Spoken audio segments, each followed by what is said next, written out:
Assalamualaikum warahmatullahi wabarakatuh. Di sini kami akan mempresentasikan mengenai materi Islam di Indonesia, awal kedatangan hingga masa penjajahan. Sebelumnya, perkenalkan, nama saya Anzila Rahmania Muhtar, dan nantinya ada rekan-rekan saya yaitu Aulia Nur Rahmatika dan juga Ayu Litasa. Langsung saja ke materi yang pertama, yaitu awal mula Islam di Indonesia.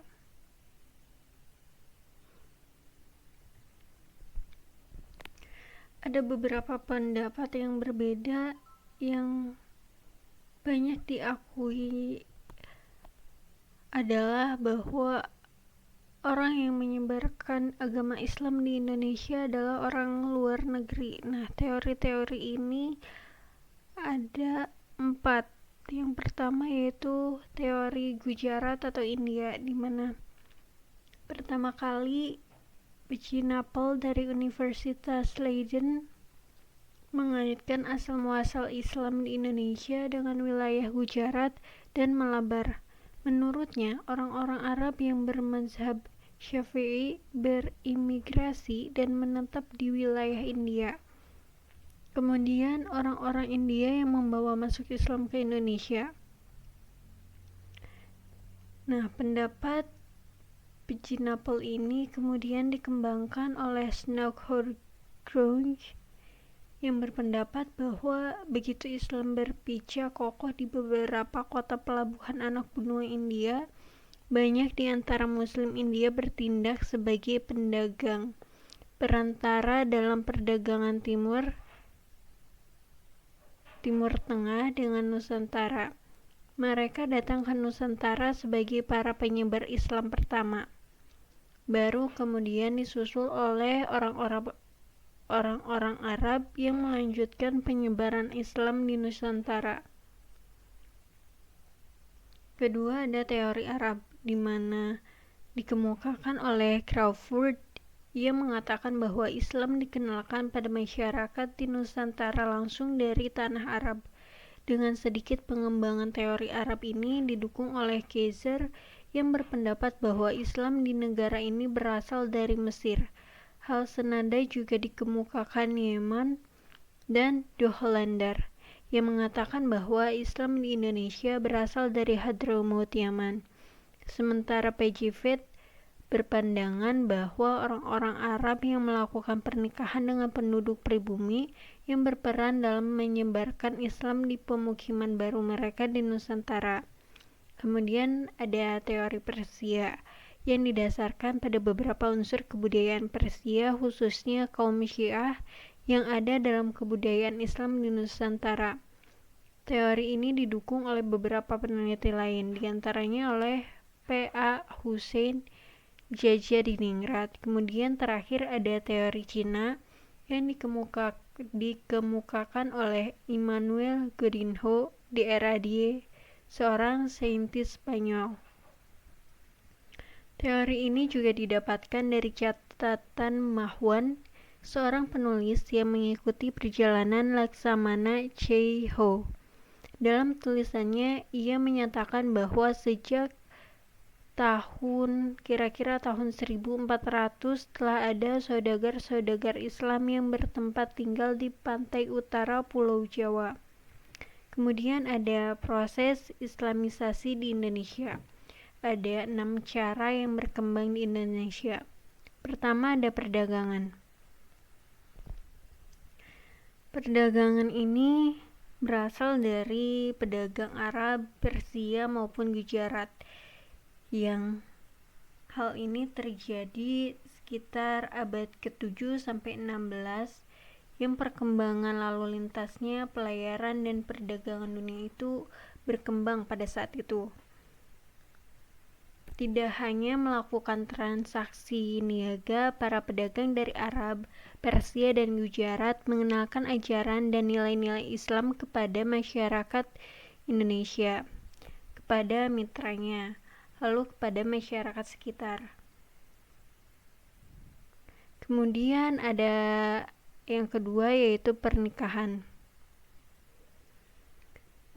pedagang muslim yang ada di Indonesia kemudian menikah dengan putri raja atau putri bangsawan setempat. Karena kedudukan pedagang ini terhormat di mata masyarakat, pihak pedagang mensyaratkan pihak calon istri untuk mengucapkan kalimat syahadat terlebih dahulu, sehingga anak-anak hasil pernikahan mereka pun menganut agama Islam yang dianut orang tuanya. Kemudian tasyawuf, ajaran ketuhanan yang telah bercampur dengan mistik dan hal-hal magis. Kedatangan ahli tasawuf ke Indonesia diperkirakan sejak abad ke-13, yaitu masa perkembangan dan penyebaran ahli-ahli tasawuf dari Persia dan India yang sudah beragama Islam, dan baru berkembang pesat sekitar abad ke-17. Pengaruh tasawuf ini banyak dijumpai dalam seni sastra berupa babat dan hikayat. Kemudian ada saluran pendidikan. Yang keempat, perkembangannya ini sangat cepat karena disebabkan muncul tokoh ulama atau mubalik yang menyebarkan Islam melalui pendidikan dengan mendirikan pondok pesantren. Kemudian ada kesenian. Kesenian di sini seperti seni bangunan atau masjid, seni pahat atau ukir, seni tari, seni musik, dan seni sastra. Melalui seni budaya para kalangan ulama seperti Wali Songo mengajarkan Islam melalui pendekatan budaya agar mudah diterima oleh kalangan masyarakat. Kemudian ada politik, di mana pengaruh politik ini, pengaruh kekuasaan pada saat itu sangatlah besar. Contohnya ketika seorang raja memeluk agama Islam, maka masyarakat atau penduduknya itu harus mengikuti jejak rajanya, seperti itu. Kemudian ada materi yang akan disampaikan oleh rekan saya, yaitu oleh Aulia Nur Rahmatika. Materi selanjutnya adalah Islam di Indonesia. Masyarakat Islam di Indonesia merupakan mayoritas terbesar umat muslim yang ada di dunia. Penyebaran Islam di Indonesia tentunya tidak lepas dari peranan para wali songo,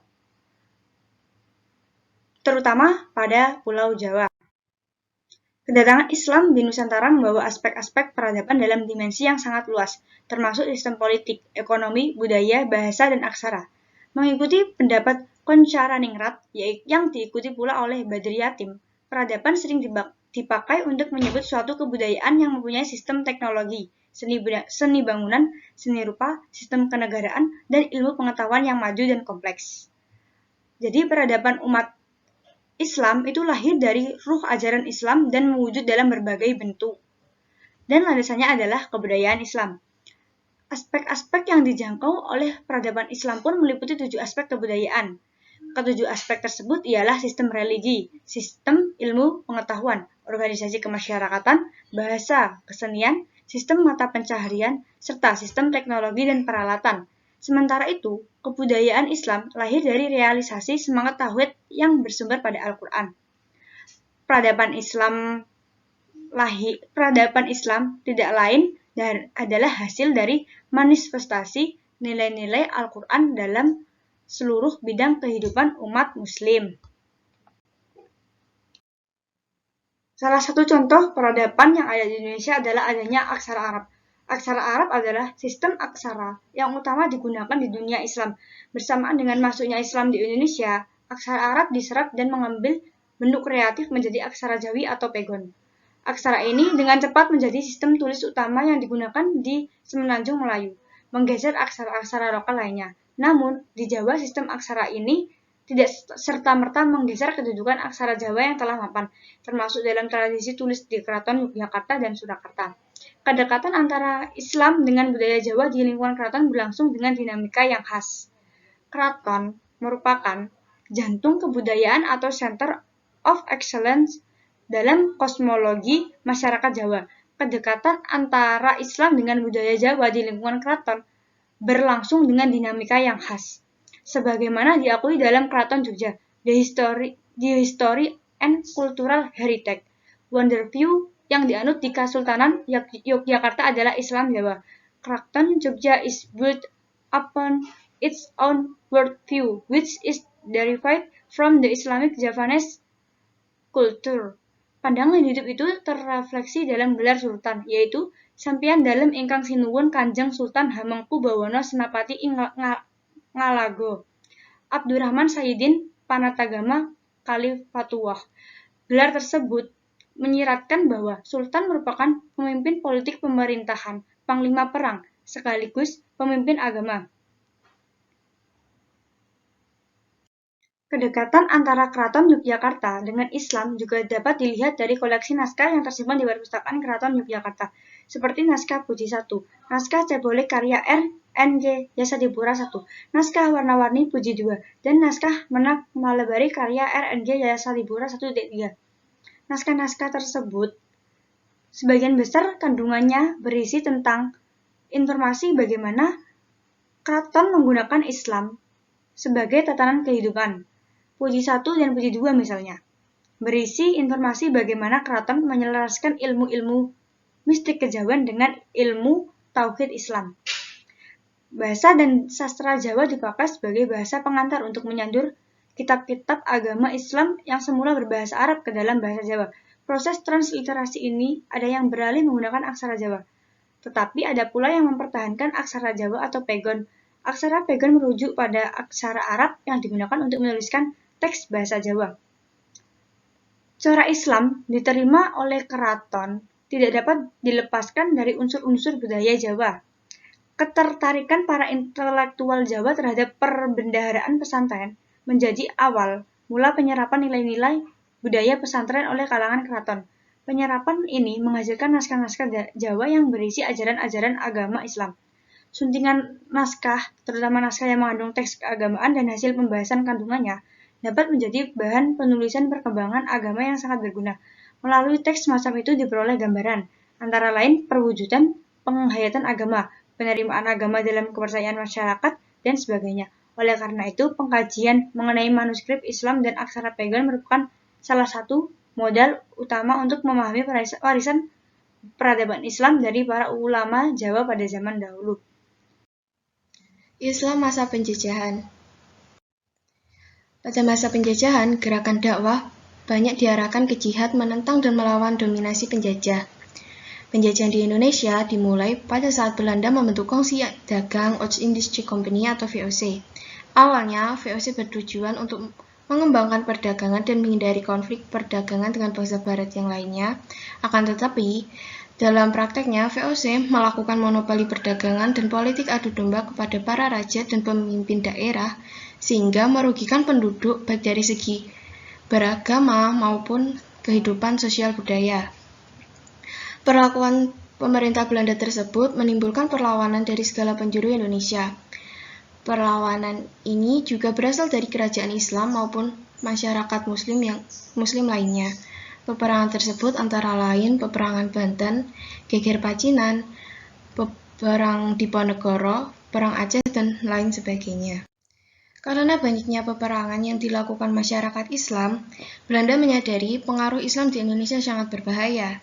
Menurut Henry J. Benda, upaya Belanda untuk membendung pengaruh Islam melalui beberapa cara, antara lain Westernize Indonesia atau membaratkan Indonesia, dengan mendirikan lembaga pendidikan untuk kaum bangsawan dan memberikan bantuan pendidikan yang sangat mencolok perbedaannya antara pendidikan Nasrani dan Islam. 2. Memberikan tanah jajahan kepada ahli waris yang berpendidikan barat. 3. Memberikan batasan-batasan atau pengekangan-pengekangan pada orang-orang Muslim Indonesia. Salah satu pengekangan ini adalah dipersulitnya umat Muslim untuk menunaikan ibadah haji. Dan keempat, menanamkan anggapan bahwa agama untuk akhirat dan pemisah antara ilmu agama dan ilmu umum. 5. menggolongkan bangsa Indonesia menjadi priai santri dan abangan, serta menerapkan politik adu domba di kalangan mereka. 6. Menempatkan orang-orang Indonesia yang berkualitas dalam jabatan-jabatan yang lebih tinggi pada pemerintah kolonial. 7. Menanamkan anggapan bahwa umat Islam Indonesia bahwa pintu jihad telah ditutup. Karena larangan-larangan tersebut, kesultanan yang dulu mengemban dakwah Islam dilarang untuk berdakwah dalam pemerintahannya, sehingga para aktivis Islam mulai mengambil inisiatif untuk mendirikan pondok pesantren, khususnya di Pulau Jawa. Tapi sejak pada awal abad ke-20, kesadaran umat Islam di Indonesia mulai bangkit dan melakukan gerakan-gerakan politik maupun sosial keagamaan. Kaum terpelajar mulai mendirikan organisasi-organisasi sosial keagamaan seperti Serikat Dagang Islam atau SDI di Bogor tahun 1909 dan Solo tahun 1911, Perserikatan Muhammadiyah di Yogyakarta tahun 1912, Persatuan Islam Persis di Bandung 1920, Nahdlatul Ulama atau NU di Surabaya tahun 1926, dan Persatuan Tarbiyah Islamiyah di Bukit Tinggi tahun 1930, dan partai-partai politik seperti Syarikat Islam atau SI yang merupakan kelanjutan dari SDI, Persatuan Muslimin Indonesia (PERMI) di Padang Panjang tahun 1932, dan Partai Islam Indonesia (PII) pada tahun 1938. Pada masa pendudukan Jepang, Jepang memberikan dukungan besar kepada kaum muslim. Mereka yakin jika melakukan pendekatan agama, maka akan mendapat kekuatan massa dan penduduk Indonesia dapat dimobilisasi.